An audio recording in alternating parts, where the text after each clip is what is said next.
Hello everyone and welcome back to my channel. I just finished a movie and I really wanted to talk to you guys about it because I really enjoyed it and it's kind of a controversial movie. So if you came here from my Persuasion trailer reaction, you will kind of expect this video because I feel like I'm on a little bit of a Jane Austen kick right now, and that trailer inspired me to go and watch the Emma movie from 2020. Now I love the Emma story, and if you've heard me talk about Jane Austen before, Emma is my favorite Austen book. I really like it. So recently I've been learning about Jane Austen more and learning about how she wrote everything in a satirical way, right? It was making fun of a lot of different things. And I feel like Emma is the easiest to pick up on that satire, and almost she's making fun of herself in the book. I feel like a lot of the things that are in there are things that are in her books typically, and she's making fun of them in the way that she writes them in the book Emma.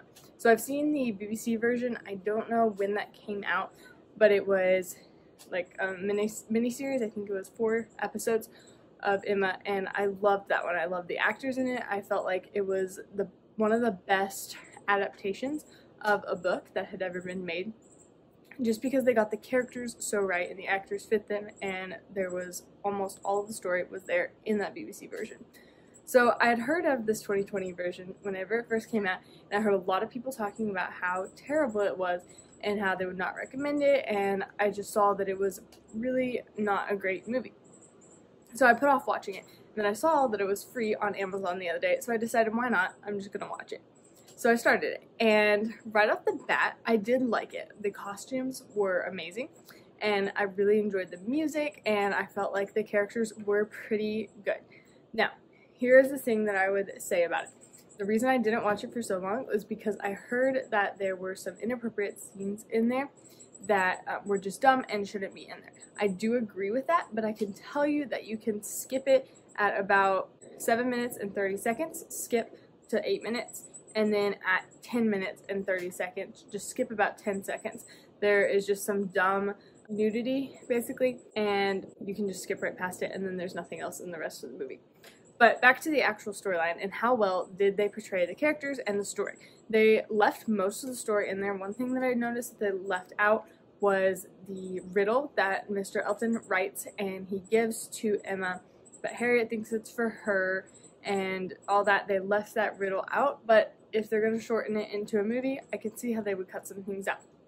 Some of the things I loved was Mr. Woodhouse was so amazing. So in the book, he's just very much of a warrior and worries about the draft and eating the cake and all these different things, and he was so well portrayed in the movie. I don't remember what the actor's name was. He didn't really say that much. There wasn't dialogue with him, but just the little offhand remarks that he would make were so amazing. And then connected to that are his servants who are following him around and doing whatever he wants, whatever his whim is at the moment. And there's these 2 servants, and they're always just basically rolling their eyes at each other and kind of fed up with this guy but putting up with him. I really enjoyed that whole aspect. The music, some of the reviews I saw were saying that it was over the top and kind of annoying, took over the scene, but I kind of liked it because it lended to the whole comicalness of the book and the movie. And a lot of the negative reviews that I saw were saying that it seemed too over the top, too ridiculous. But I really feel like that was the way that Austen wrote the book to be, that it was supposed to be satire, it was supposed to be over the top so that you would see the ridiculousness of it all.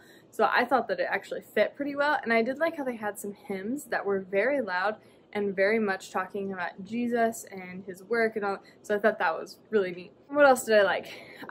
Okay, Mr. Knightley, I love Mr. Knightley. That's my favorite Jane Austen hero.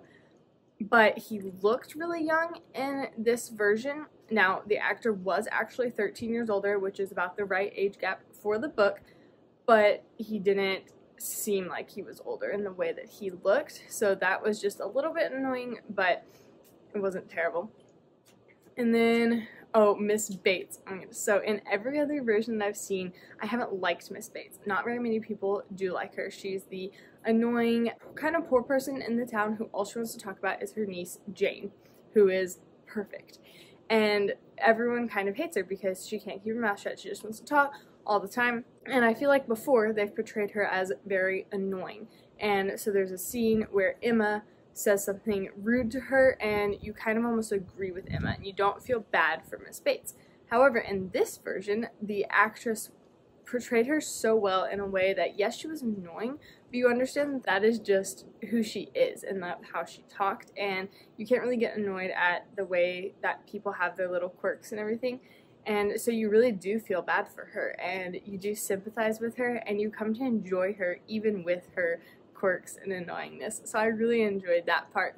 So those are just a couple of things that I really enjoyed from the movie and I thought were well done, and I can't believe that I took so long to watch this movie, 2 years after it came out, because everyone was just saying that it was so dumb, but I guess it was because people don't really understand Jane Austen and her satire and the reason why she's writing all these things. She's not trying to be serious.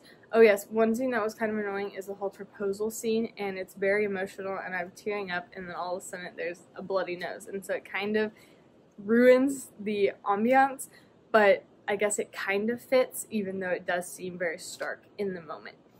But I think everything else I really enjoyed in there, and I thought Mr. Knightley was so sweet and so kind, and Emma was very well done. I guess you see less of her character development and her humility than you would have in another version or in the book, but I feel like that's kind of expected in a modern day adaptation. You still do see her character development because that's kind of the whole point of the story.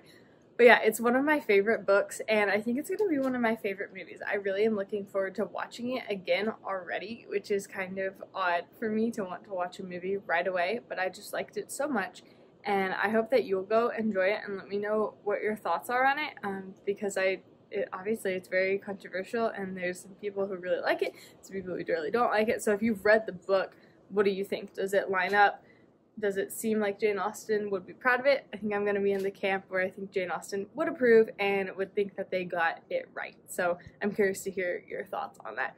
As always, if you would like to keep up with me, please hit the subscribe button and the thumbs up, and then I will leave the links below to my Instagram, Facebook, Goodreads, so you can see how I'm doing throughout the week and what I'm reading. I will see you next week. Bye!